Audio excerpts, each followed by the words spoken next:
Welcome to Thinking Deeper by 6-7. It's great to be back. We are diving straight into the deep end today. Imagine a world where your dreams aren't just, random neurons firing. Or your subconscious just processing what you had for dinner. Exactly. Imagine instead that your dreams are a battlefield. On one side, you have the rank materialist, the skeptic, the atheist, the person who believes only in what they can touch and see. And on the other side, you have the spiritual mind, the prophet, the dreamer who sees the truth. That is the central tension of the absolutely fascinating book we're exploring today. It really is. We're looking at a text from 1901 called 10,000 Dreams, interpreted by Gustavus Heinemann Miller. Now, normally you'd see a dream dictionary and think, okay, fun parlor game. Right, what does it mean if I dream about a turtle or losing my teeth? Yeah. But Miller isn't playing a game here.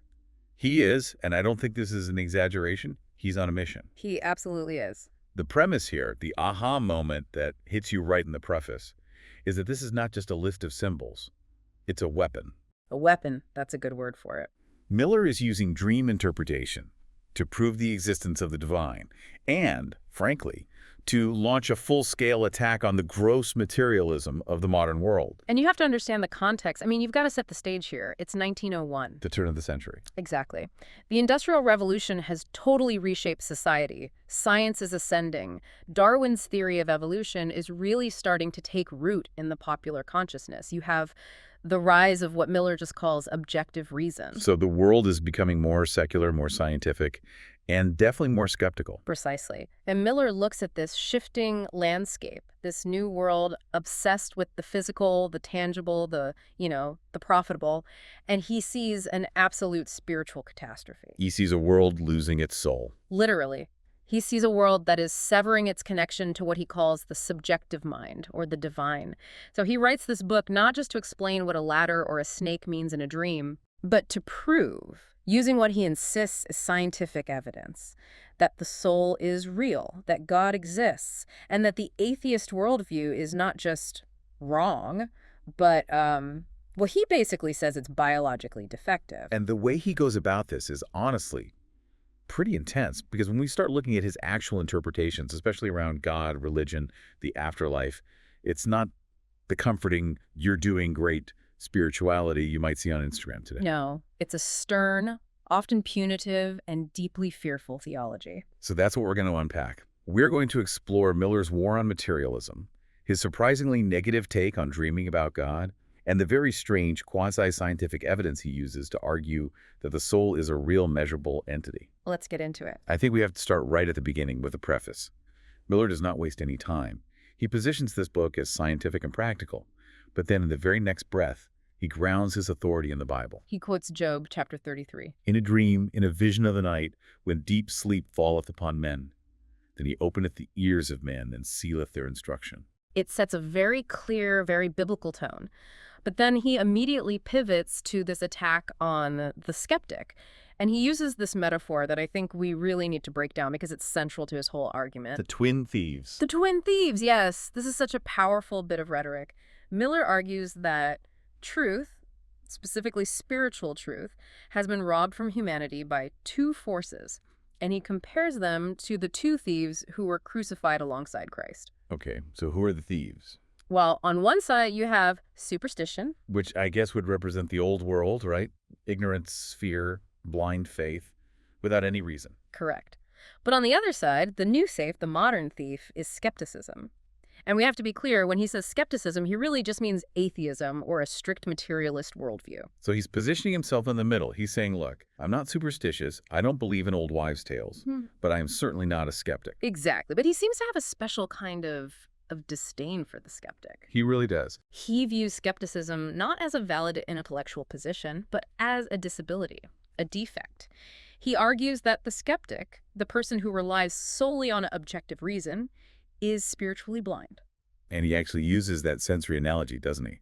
It's his main defense. He does, and it's a very clever rhetorical move. He says that if you argue against spiritual dreams because you've never had one yourself, you are like a blind man denying the existence of light just because he can't see it. Or a colorblind man insisting that green is actually blue. Right. It's a way to completely shut down the argument before it even starts. It is. Because if I say, Mr. Miller, I don't believe dreams can predict the future because I've seen no evidence, his response is basically, Well, that's because you lack the organ to perceive the evidence. Precisely. It reframes the entire debate. The materialist isn't being logical, the materialist is defective. And this all ties into his core theory, the subjective mind versus the objective mind. Let's dig into that distinction, because that seems to be the engine of his entire theory. It is. So the objective mind is your waking brain. It's the part of you that worries about your bills, that does math, that navigates traffic. It deals with the material world. It's necessary for survival, but it is limited, he says, to the 5 physical senses. The meat brain. The meat brain, effectively, yeah.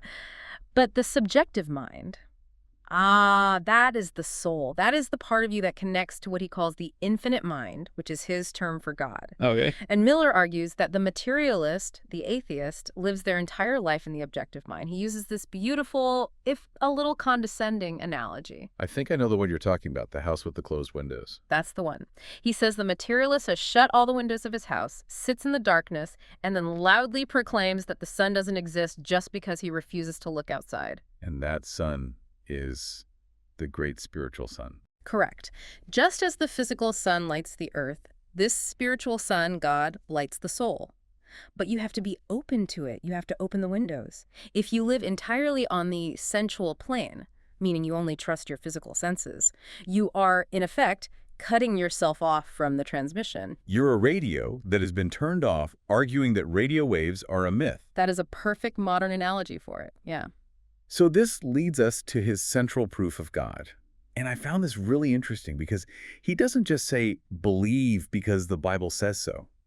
He tries to prove God exists through the mechanics of dreaming. Specifically, precognitive dreams, dreams that tell the future. This is the core of his scientific argument, right? It is. Miller argues that because dreams can predict the future, and we have to be clear, for him, this is an established, undeniable fact, not a theory, they cannot possibly be a biological function of the brain. Because the brain, as a physical, biological organ, can't know the future. It can only process the past and present. Exactly. Your biological brain reacts to memory. It reacts to stimuli. But if a dream shows you a specific event happening 2 weeks from now in detail, well, where did that information come from? It could not have originated in your own neurons. It had to come from an external source, a source that stands outside of linear time. Precisely. Miller calls this the universal mind, or the infinite mind. This mind, he says, holds the past, present, and future simultaneously. So when you sleep, your subjective mind basically logs into this universal mind. It's like a spiritual internet. Yes, and it downloads a data file about the future. So the logic chain is, 1, dreams predict the future. 2, the biological brain cannot predict the future. 3, therefore, dreams must come from an external, infinite source. 4, therefore, God exists. That is his syllogism. To Gustavus Heinemann Miller, a single prophetic dream is not some psychological quirk. It is the smoking gun that defeats atheism. If just one true prophetic dream exists, the entire materialist worldview falls apart. That's his bet. Okay, so we've established that Miller thinks dreams are these direct lines of communication from the infinite mind. They're divine messages. So logically, you would assume that dreaming about that infinite mind, dreaming about God, would be the best possible dream you could have. You would certainly think so. It seems like the ultimate validation. But I'm looking at the entry for God in his dictionary, and wow, it is not what I expected. It's shocking, isn't it? It's a real left turn. Let me just read this for you, because you really have to hear the exact phrasing. If you dream of seeing God, you will be domineered over by a tyrannical woman. Laughs. It is just so incredibly specific and so mundane. And it gets worse. Business of all sorts will take an unfavorable turn. And, this is the kicker, it is the forerunner of the weakening of health and may mean early dissolution. So you're gonna die. So, to recap, dreaming of the creator of the universe means you're going to get a bad boss, your business is going to crash, and you might die soon. And don't forget the tyrannical woman. That seems to be a key part of the punishment. Why? This seems completely contradictory. If God is the spiritual sun, the source of all truth, why is seeing him in a dream such a terrible omen?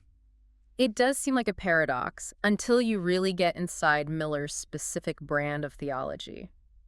Miller views God primarily as a corrective force. He's a judge. Not a loving father. Not in this context. Miller writes explicitly in the text, and I'm paraphrasing here, God speaks oftener to those who transgress than those who do not. Oh, that's fascinating. So it's the principal's office theory of theology. That's it, exactly. If you're a righteous person, if you're living in harmony with the spiritual laws, you don't need a visit from the boss. You're in the flow. You're doing your job just fine. But if God is showing up in your dream, It's because you've messed up. You have deviated from what he calls the straight line of spirituality. You've done something wrong. so the dream isn't a beatific vision, it's a warning shot across the bow. It's an intervention. And he references biblical figures to back this up. Jonah, David, the Apostle Paul. He points out that these men heard the divine voice specifically when they were sinning or persecuting. Right. Jonah was running away from his duty. David had committed adultery and murder. Paul was literally hunting down Christians. That is when God appeared to them. So for Miller, the appearance of the divine is a sign that the dreamer is on a very wrong path. Yes, and that's why you get the unfavorable turn in business or health. Those aren't random bits of bad luck. They are the direct consequences of your spiritual error.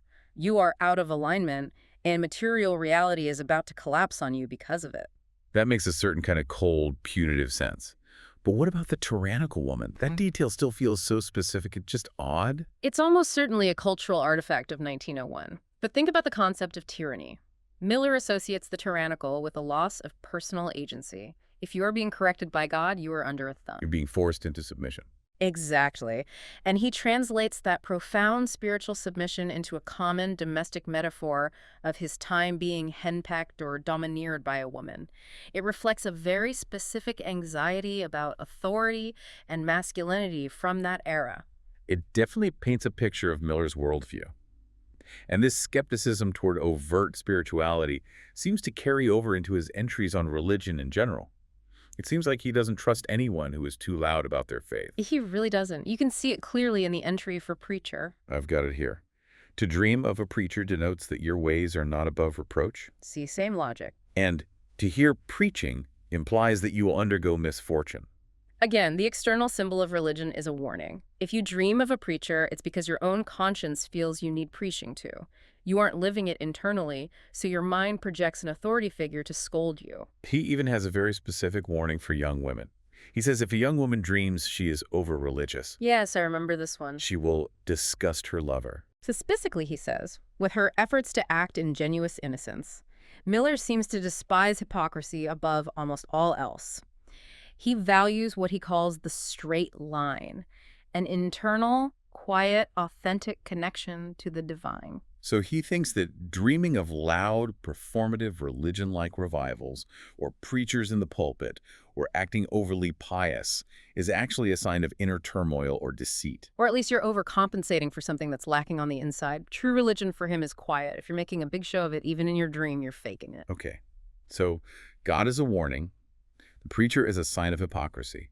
Let's look at the other side of this spiritual battlefield, the devil. The devil entry is one of the most vivid and, I think, insightful descriptions in the entire book. I was expecting, fire and brimstone, maybe a beast with horns and a pitchfork. But Miller's devil is, well, he's a gentleman. He's a very dapper gentleman. Miller describes him as a large, imposingly dressed person who is wearing many sparkling jewels. He's a dandy. He's rich and fashionable. He is a flatterer. Miller warns that this figure tries to persuade you to enter his abode, and the interpretation is a direct warning against unscrupulous persons who are seeking your ruin by the most ingenious flattery. That feels like a very practical, almost modern warning. Beware the man in the expensive suit who promises you the world. It is. Miller is warning that evil often disguises itself. It doesn't come as something ugly and scary. It comes as wealth, as power, or even, and this is a really interesting detail, as literature and music. Music. Why is music associated with the devil here? He explicitly says that if the devil appears in the form of music, you are likely to go down before his wiles. It reflects a deep puritanical fear of the sensual, the seductive. Oh, of course. Remember, Miller's #1 enemy is materialism. The materialist lives on the sensual plane.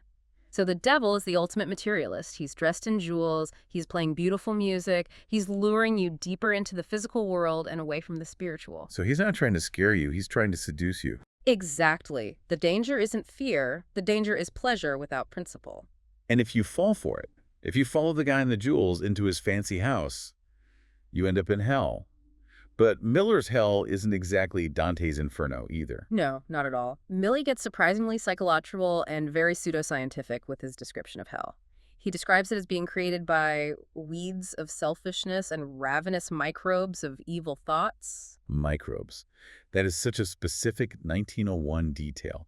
Germ theory was the big scientific breakthrough of the era. He loves co-opting that scientific language. He says that if you fill your soul with virus and filth from bad thoughts like envy and greed, you create your own present and future heaven, or hell. He argues that hell is a state of mind that you build for yourself right now in this life. So what we have is a worldview where God is a stern security system, the devil is a smooth-talking con artist, and hell is a bacterial infection of the soul. That is a perfect summary, and all of this serves to reinforce his main point. The material world is a trap. The only safety is in the subjective mind. But Miller knows that just asserting all this isn't enough for the skeptic he's arguing against. He claims his book is scientific and practical, so he tries to bring receipts. He has this whole section where he presents authentic records of prophetic dreams. Yes, this is his empirical evidence. He's trying to beat the scientists at their own game by providing what he considers to be hard data. And the stories he chooses are just wild. Let's talk about the corn market dream. This is a classic example of what he considers undeniable proof. He tells the story of a practical, successful businessman who dreams he hears a voice. And he stresses it's a voice from an intelligence outside his own brain. And this voice, it gives him stock tips. Literally. The voice says, don't buy, but sell that corn. Sell at the present price and buy at $23.78. 23 and 7/8. That is incredibly specific. It is. And of course, in the story, the dreamer follows the advice, the market moves exactly as predicted, and he makes a fortune. Now, if I'm playing the skeptic here, couldn't that just be subconscious processing? The guy's a businessman. He's immersed in the corn market. Maybe he picked up on subtle trends that he wasn't consciously aware of. Miller anticipates that objection. He argues back. How could the objective reason possibly know that specific number, 23 and 78? The man wasn't speculating. He was told. Miller argues this information had to come from the universal mind, which can see the future of the corn market as a present fact. So the universal mind is acting as a divine hedge fund manager? In a way, yes. But for Miller, it proves that the mind is connected to a network of information that completely transcends the biological brain. He's basically saying, look, skeptic, explain that with your materialism. You can't. There's another story that's much darker and, frankly, a lot more compelling as evidence because it deals with tragedy. The case of the grass widower. This one is chilling. So a man is staying in a boarding house while his wife and child are away in the country. They call themselves grass widowers. It was a term for men whose wives were away for the summer. He dreams he's being followed up the stairs by this tall figure. A 7-foot-tall figure in a white gown, I believe. That's right. The figure follows him into his room. It circles around. It seems to be looking for something. And then it stops at the door on its way out. And the figure says, I have taken all you have. I have taken all you have. That is a haunting line. And the next morning, he gets a telegram. His baby had died overnight from brain fever. And a timing of the death matched the timing of the dream. An exact match. And Miller's argument here hinges on distance. The child was 20 miles away. The father had no way of knowing the child was even sick, let alone dying at that precise moment. Miller challenges the materialist. If the brain is just meat, just wires and chemistry, how did it receive a signal from 20 miles away? He uses the analogy of a wireless telegraph, doesn't he? He does. And again, you have to look at the context. Marconi was making headlines with wireless transmission right around this time. Miller references ethereal vibrations. He asks, does light exist? Does sound exist? They are vibrations. So he's arguing the soul also emits vibrations. Exactly. He posits that when the child died, the intensity of that emotional and spiritual event sent out a psychic current that the father's sensitive, subjective mind picked up like a receiver. It is fascinating how he constantly uses the language of physics, vibrations, currents, orbits to explain ghosts and prophecy. He has to. He's writing in 1901. He can't just say it's magic. He has to frame it as a higher science that the materialists just haven't discovered yet. He's trying to legitimize the spiritual by dressing it up in a lab coat. So if you accept Miller's premise that these dreams are real contacts with a higher reality, where does that leave the people who don't dream? Or the people who just say it's all random noise? Miller has nothing but pity and disdain for them. He doesn't have a direct entry for skeptic, but it's implied throughout the book. He suggests that people who do not dream or who do not heed their dreams are living purely on the sensual plane. The rank materialist again. Yes. And he says something really interesting about them. He says they are never disappointed. Because they expect nothing. Precisely. They live these safe, small, predictable lives. But the spiritual person, the dreamer, he says, suffers more. Suffers more. Why would that be a good thing? Because they're sensitive. They're open to the warning cries of the universe. They feel the vibrations of joy, but also of tragedy. To be a materialist, in Miller's view, is to be numb. To be spiritual is to be exposed, to be vulnerable. That explains why so many of the interpretations in the book, even for seemingly neutral things, are negative. They're warnings. Exactly. If you open yourself up to the signal, you're going to hear the alarm bells ringing constantly. And there are some specific symbols that seem to directly criticize that materialist mindset, like the entry for idols. Oh, yes. Dreaming of worshiping idols is very bad. It means alienation from friends, loss of status. But dreaming of breaking idols, that signifies mastery over self and rising to great honor. Miller is very anti-idolatry. Which fits perfectly with his stance against gross materialism. An idol is a physical object that you worship. Miller wants you to worship the invisible spirit. So, for him, breaking the physical form to release the spiritual truth is the ultimate goal. And then there's Judgment Day, the ultimate reckoning. The ultimate accounting. Miller says if you dream of Judgment Day and you feel resigned and calm, you will succeed in your endeavors. But if you hear the verdict guilty, you will cause distress to yourself and others. It's that internal moral compass again. Your dreams are judging you long before God does. There is also that interesting entry for resuscitate. Yes. To be resuscitated in a dream denotes heavy losses followed by regaining all your happiness and more. It's a clear metaphor for spiritual rebirth. You have to die to the material world to be born into the spiritual one. Okay, I want to touch on one last philosophical knot that Miller tries to untangle here. It's the problem of destiny versus free will. Classic theological dilemma. If I can dream the future, if the corn market price is already known, or if the child's death is seen before the telegram even arrives, doesn't that mean the future is fixed? Are we just robots acting out a pre-written script? It's a huge problem for his worldview.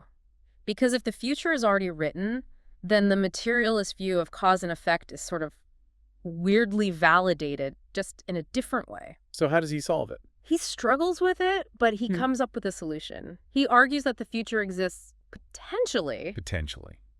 What does that mean in practice?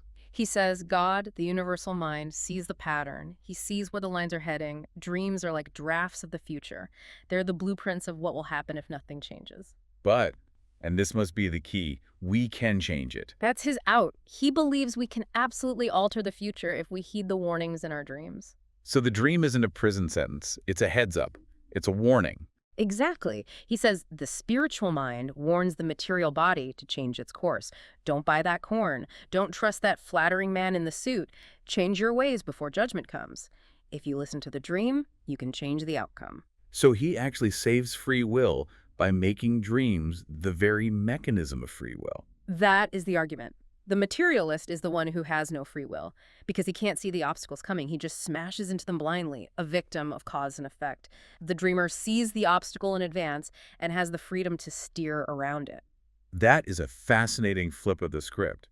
The mystic is the only one who is truly free because they're the only one who has the map. That is Gustavus Hyman Miller's entire argument in a nutshell. So, as we wrap up this deep dive into 10,000 Dreams Interpreted, it is crystal clear that this is not just some quirky, old-fashioned dream dictionary. No, not at all. It's a manifesto. It's a polemic. It's a snapshot of a very specific moment in history where faith felt like it was under siege by industry and science.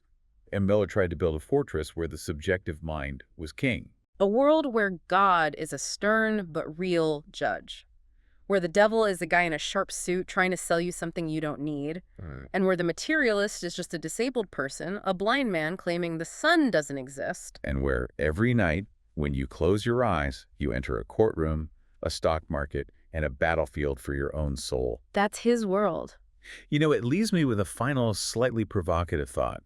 We talked about how Miller suggests that dreaming of God is a bad omen, a sign you've strayed. Right. Does that imply that in Miller's version of a perfect spiritual life, you would never dream of God? that the ultimate goal is a kind of silence where you and the divine are so perfectly in sync that he never needs to call you into the office.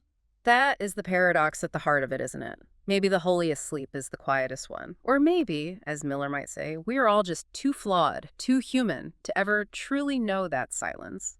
And if you're listening and you don't dream, Ah. well, Miller might say you've got some windows you need to open.